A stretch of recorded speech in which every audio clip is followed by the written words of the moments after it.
So, I'm gonna be completely honest with you all. Sometimes in life, you go through certain experiences that really stick with you as a person.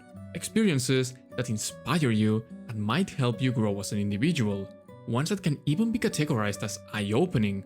Experiences that make you feel certain emotions so powerful that you cannot even put into words. Clair Obscur Expedition 33 is one of those experiences. Even now, while I'm writing this, I'm finding it really challenging to find the right words to describe it properly. Hell, I don't even know what title I will choose to put in this video, but one thing I know for sure is that whatever I write here will hardly do any justice to what this game means. Not just for me, or even the genre it represents, but also for the gaming industry as a whole. Expedition 33 is one of the most complete, passionate, and overall masterfully crafted games I've ever had the joy to play. And the fact that this is the first game made by a group of 30 people where most of them had close to no experience in game development and where people like the composer or the lead writer were picked from uncommon places like SoundCloud or Reddit while also having no experience is just mind-blowing. If I tell you this game does pretty much nothing wrong, I am not exaggerating a bit. All that you hear, all that people are saying, is just true. And that's kinda crazy because normally when a studio creates a new idea for the first time, there always tends to be some sort of imperfection, no matter how good most of the package is. The recent Lies of P and Stellar Blade, for instance, are clear examples.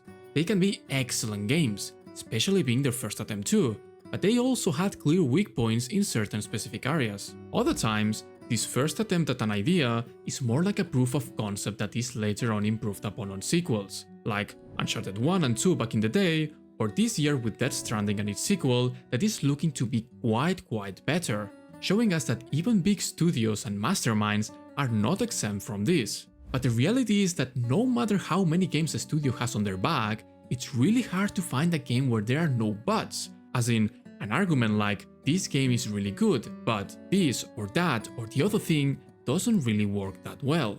There are really few games a year or even in a decade that come out with no real weaknesses to point out to, and this is why Expedition 33 is so impressive. From the beautiful art direction on display in every corner of the game, to the revolutionary combat system, an incredibly well written and very human story, music that is just next level, I'm telling you, incredible voice acting, great exploration, side content that feels meaningful, and so much more. Everything is just great. And this is not to say the game is perfect though, since perfection doesn't really exist. Things can always be improved, but that doesn't invalidate the fact that what we already got here is extremely good. The only real problems I could really point out to would be certain inconveniences with the menu's functionality, the autosaving system being quite inconsistent, and certain quality of life aspects that I might personally miss, like the reset button option in Metaphor that I got so used to. All things that can be fixed and added with a patch. Every other aspect, at its very core, is just masterfully crafted.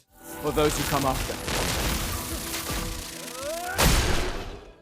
And this is really impressive considering how hard of a time most studios have when designing some of these elements, like creating a well-written and cohesive story that knows how and when to end, or the intricacies behind the design of complex systems involving RPG mechanics, quest design, and build making that are really easy to miss the mark.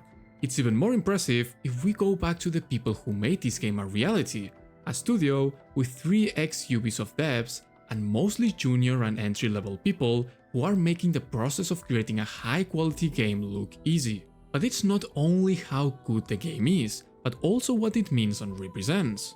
It's funny, because while playing, I couldn't take away the idea that the whole premise of the game where expeditioners set sail every year to stop the painters from erasing them, leaving a trail of information behind for the next expedition to finish their objective in case they cannot go further, was just an allegory for what this game actually means. The previous expeditions are franchises like Final Fantasy, Dragon Quest, or Chrono Trigger, games that have paved the way for the genre and defined a whole generation of people who grew up with them and left a mark within them, with Expedition 33 being the new kid on the block and the lead now, learning and honoring from the ones who came before to show a new way forward for the ones who come after.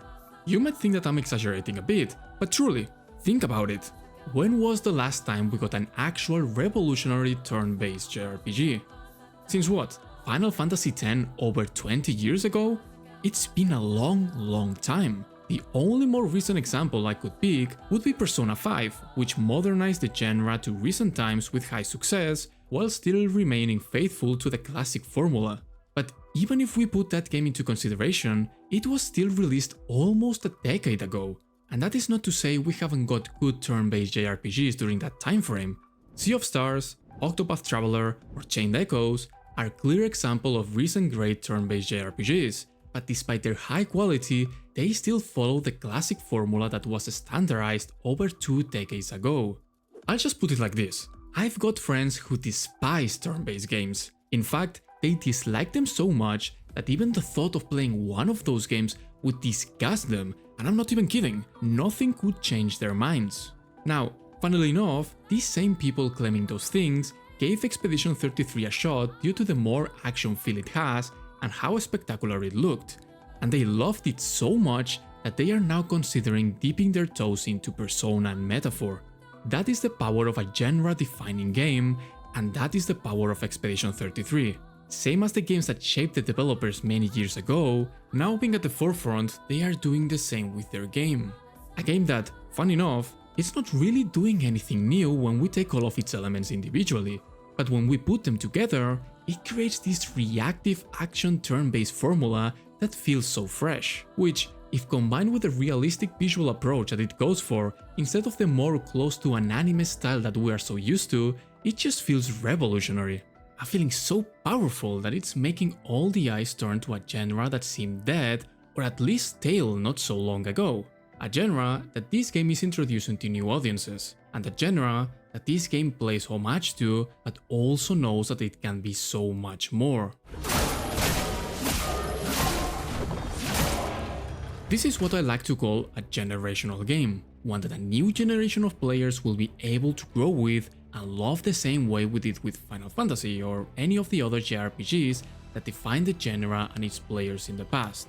However, as I said before, that is not the only reason why I think this game is so important. Redefining and renovating a genre is crazy good, but sending a message to how this industry operates as of late is even better, and that is exactly what the success of this game is doing. Look, I'm not the kind of guy that stands with the argument that modern gaming is bad. We're living in a time where we get non-stop banger after banger release every month. Just look at the past few years or even the start of this one, for example. However, despite how great a lot of the games we get can be, that doesn't take away the fact of what's happening behind the scenes being quite concerning, especially when we set our sights on the AAA market. Monthly layoffs, mismanagement of budgets, convoluted development cycles, the lack of taking higher creative risks, or the simple greediness of the people on top are just the tip of the iceberg of a long list of issues that some of the biggest and most important studios in the industry are facing, that without putting into account what we, as consumers, need to end up paying as well, with the price of consoles, games, and other products reaching heights that are becoming absurd, and microtransactions having become more and more common. On the other hand though, we got the indie and the AA market that have been increasing in popularity and quality over the past decade, trying to shy away from the aforementioned problems and focusing instead on bringing creative and fresh ideas to life, and thus becoming one of the most integral parts of the current industry, bringing us some of the best and most important experiences in the market at an affordable price as well. This rise reached an important marking point with Baldur's Gate 3 and the speech the CEO of Larian did on the Game Awards last year about the problems the industry is facing.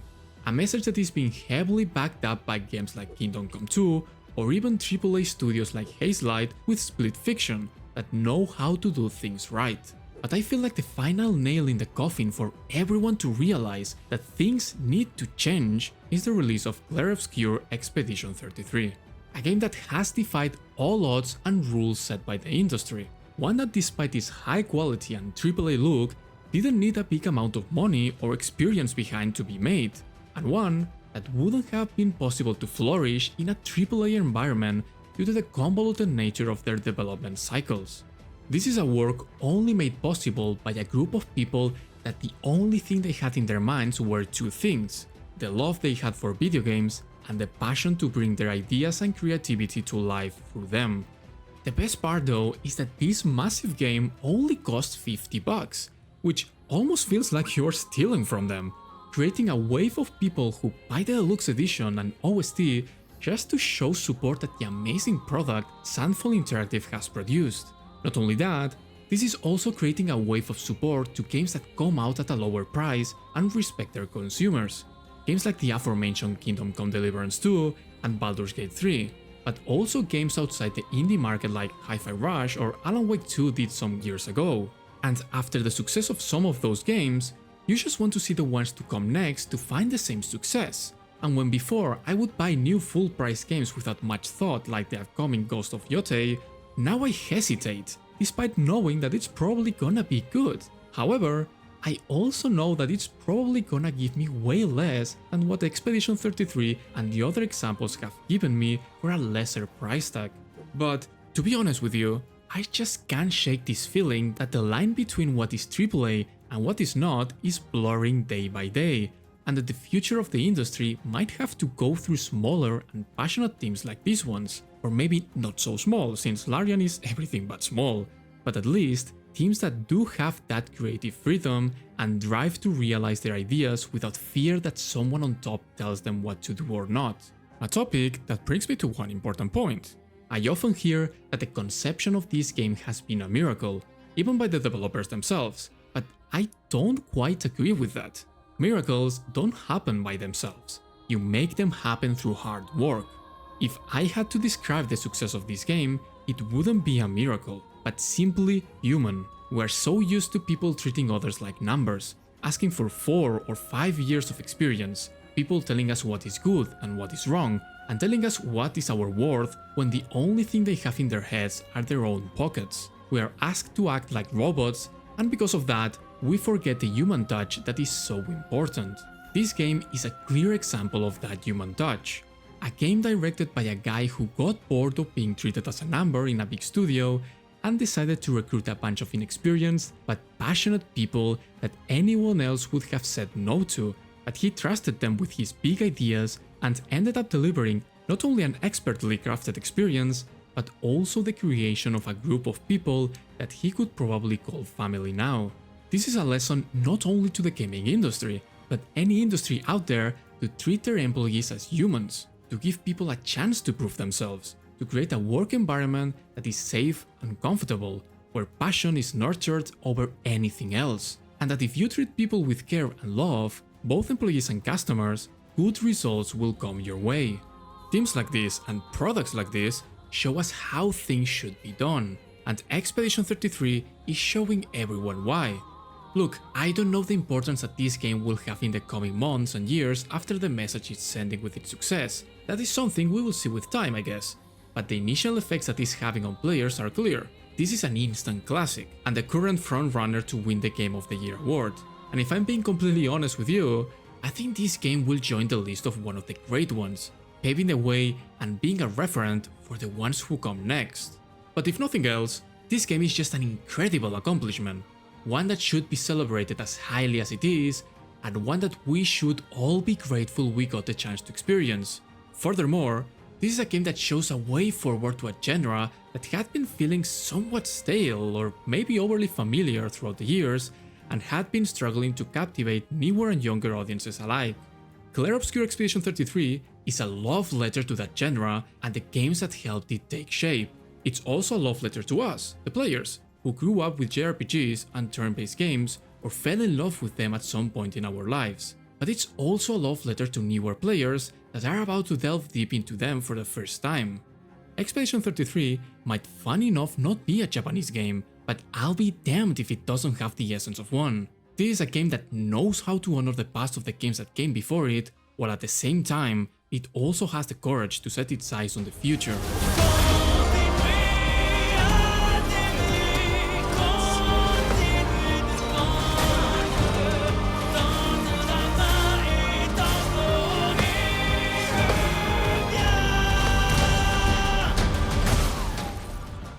Okay, so when we think about a JRPG, the first thing that comes to mind is their story.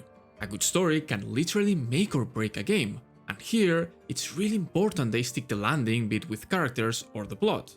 Lucky for us, and as you already know, Expedition 33 is one of the best stories told in this genre to date, but it's also one of the most human ones.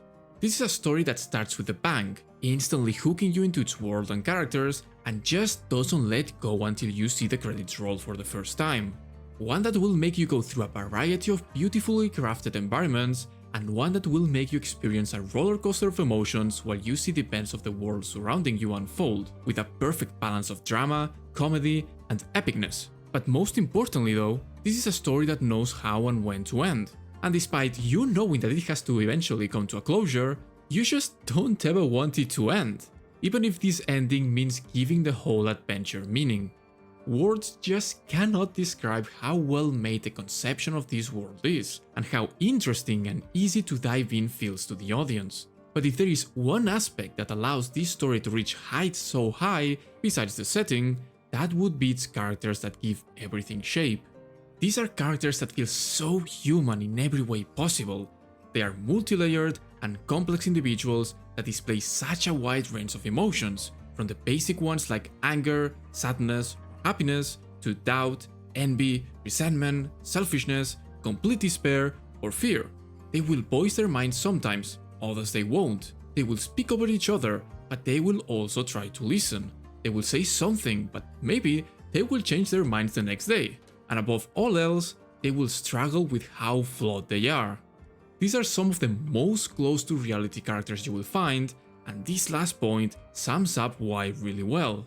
We are so used in not only video games or movies, but our lives in general to place everything in a white or black box. Something must be either good or bad, but it cannot be anything else, when the reality is that there is no white or black, there is just grey. We are all grey. We all have things we are proud of, moments in the day where we do good deeds, we show sympathy, gratitude, simple happiness, and overall, we are just a nice and kind human being. But we also have things we regret, things we absolutely cannot say, and things that in the eyes of someone else might be seen as bad or wrong. Moments of anger or maybe selfishness that can impact someone else's life in a negative way, even if that wasn't our intention. These are the kinds of flawed beings we are, no matter how much we try to deny it, and these are the kind of characters that this game presents to us. Not only that, the way this story and characters are written takes for granted that the players are able to understand what's going on and are able to catch the hints thrown at them without the need of over-explaining things or making them too obvious. Sometimes, a mere look will be the information you need to understand the reasoning behind an action. Other times, it will be an isolated conversation that in other games would feel redundant, and others, it will be just an expedition log you find on the map. All the information you need from this world and characters has been carefully crafted and placed in the game in a way that feels natural and not convoluted at all. It treats us with respect, knowing that we will be able to catch everything without a hand holding us from the back, and that really adds up a lot to the quality and depth of this story. One that, as surprising as it might sound, doesn't really feel like it has any plot holes. Every question I might have had during my adventure would eventually get an answer, and it just feels that all the information that you need is just here. You only need to go and look for it.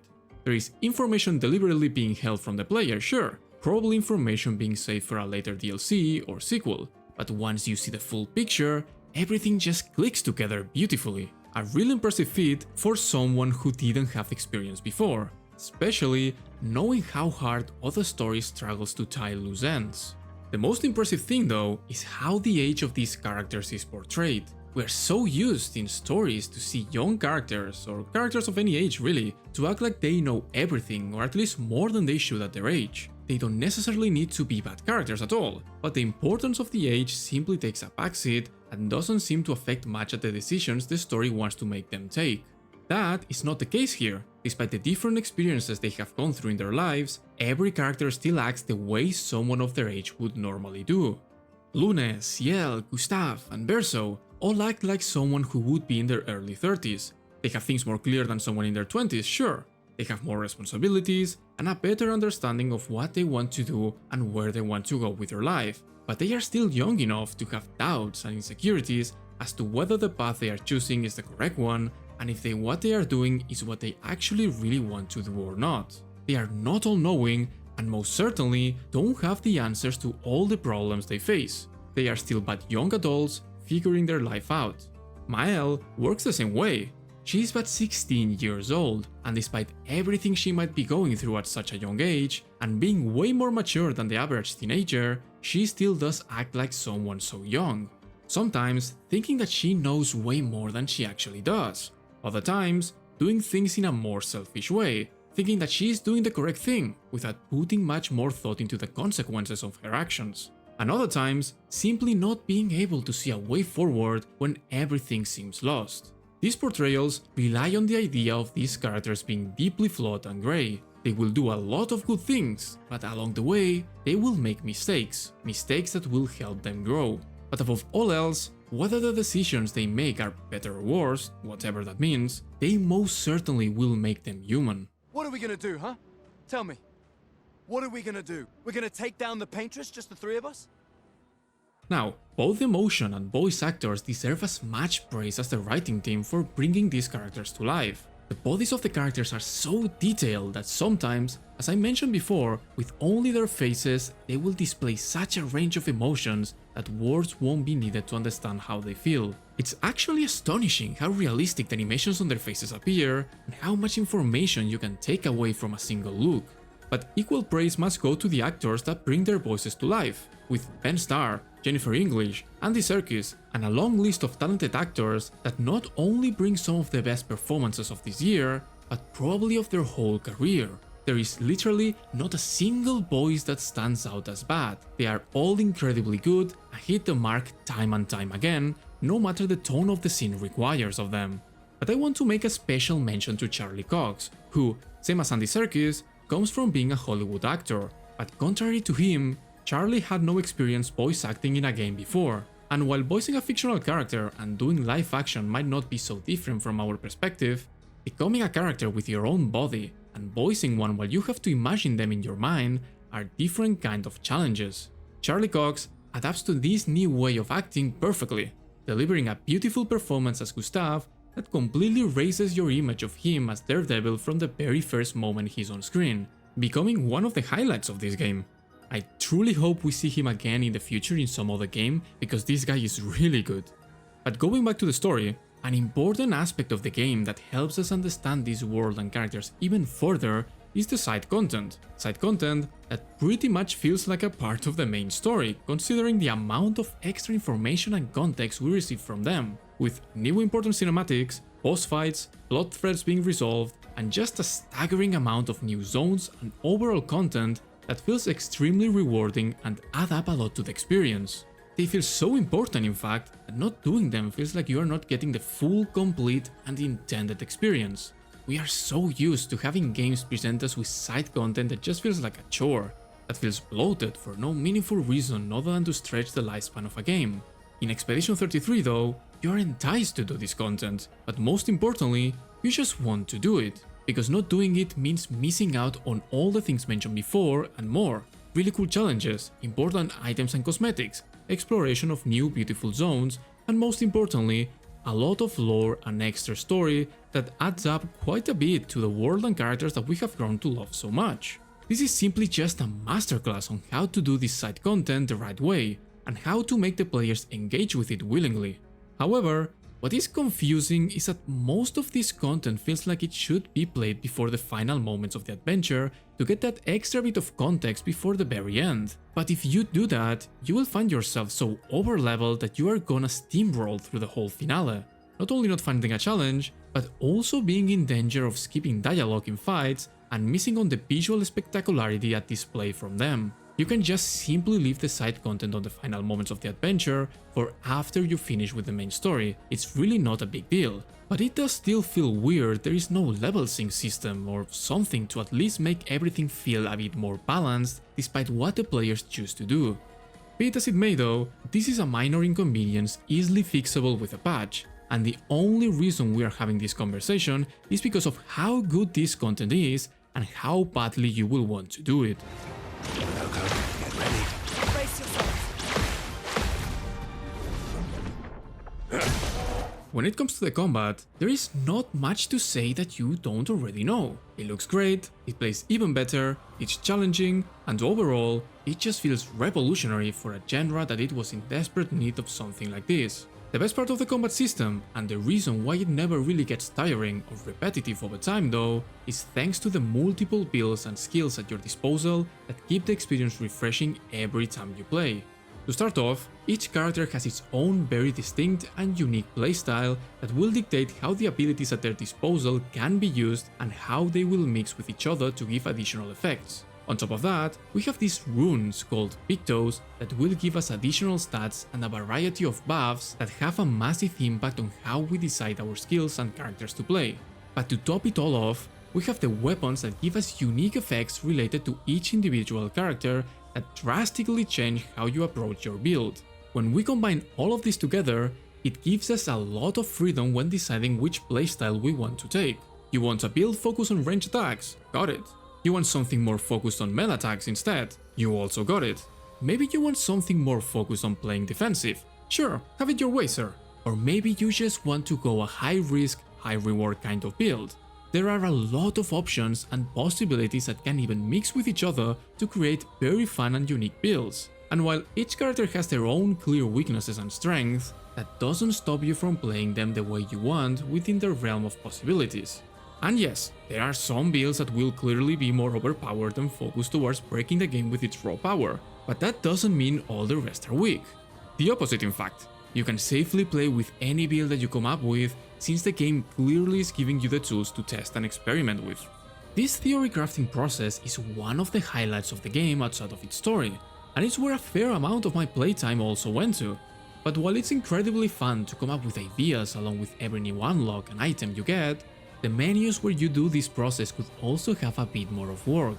It's not that they look or function especially bad, but they feel quite archaic and not super comfortable to use compared to how much time you spend on them, with multiple quality of life options missing that could make the process of navigating through them more enjoyable. On top of that, the fact that there is no way to save your builds on some sort of loadout system to be able to change them depending on the type of enemy or amount of them that you are facing can become honestly quite annoying, with a fair amount of back and forth that feels like a waste of time. But again, these are minor inconveniences easily fixable through a patch in a game that just feels masterfully crafted to its core otherwise.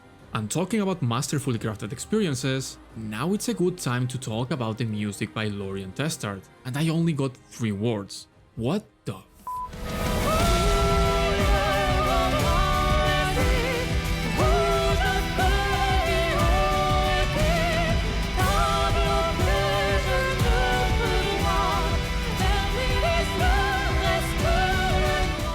Music in video games are an intricate and vital part of them. One OST can literally sell a game by itself. They give emotions a sound and scenes meaning, and can overall elevate a whole adventure to a place that wouldn't be possible without it, making them unforgettable. We have been blessed these past few years with masterful OSTs, from Elden Ring to Stellar Blade, Metaphor, God of War, Baldur's Gate 3, and countless others that I'm missing. But sometimes, there are some composers that manage to even surpass that excellence and find a way to go one step forward and break all levels of rationality with their work, entering a realm of greatness that words simply cannot describe. And while this is entirely subjective, Expedition 33 does feel like it will enter into that realm of greatness for a lot of people, a realm where games like Nier Automata or most of the Final Fantasy franchise reside, for example. There is so much quantity and quality in this OST, with every zone, character and even moment having their own unique track, or at least that's how it feels, each conveying a clear emotion that describes the scene at display perfectly. A lot of these songs even have the names of the characters or even the game being dropped, and without knowing any French, I could feel like they were talking about the adventure I was having, following me along the way and becoming some sort of companion that was forever close to me. There are even multiple variations of the same song that sound so different despite their similarities, giving away a completely different context depending on the scene you are in. Hell, this is an OST so good that even leaving the starting menu becomes a challenge due to how good the song in there is. And look, I'm not a music expert, I cannot properly analyze and say why this is so good with detail. I can only talk about how it makes me feel, and all of these emotions that I felt they are sure to stick with me for the rest of my life. And this is where everything comes full circle and we go back to the beginning. This OST is made by a guy with no experience whatsoever on game development, same as most of the people behind this game, and yet has been able to deliver something so emotional and groundbreaking, and I don't know how to even describe it, it's so good. And I don't want to say this game puts the whole industry to shame, because that would be unfair to a lot of great games, but it certainly does put a lot of practices that have become so common in the industry to shame. This is the story of a bunch of people who defied all odds and expectations in front of them and managed to come out on top, delivering a game that has come out exactly at the time that it was mostly needed. A moment where the greediness and mismanagement in companies are reaching all-time highs, and they seem to have forgotten the most important thing when making a game: the love and passion behind it. Expedition 33 is a game made by players and for the players, and sends a clear message that things must change. And if the people on top doesn't listen, then we as players will certainly do, because games like this are what gives the industry meaning. If anything else, this is one of the most important turn-based JRPGs ever released to date, showing a way forward to a genre that a lot of people gave up on, becoming an instant referent and sending a message that turns are here to stay. Most importantly though, this is an exceptional achievement, one that will be remembered and talked about for years to come. It's a clear representation of why we love this medium so much, and it's the kind of product we should support with the same passion that it was made with. If you haven't had the chance yet to play Expedition 33, you are missing out on not only the best game of this year, but one of the best in the whole decade.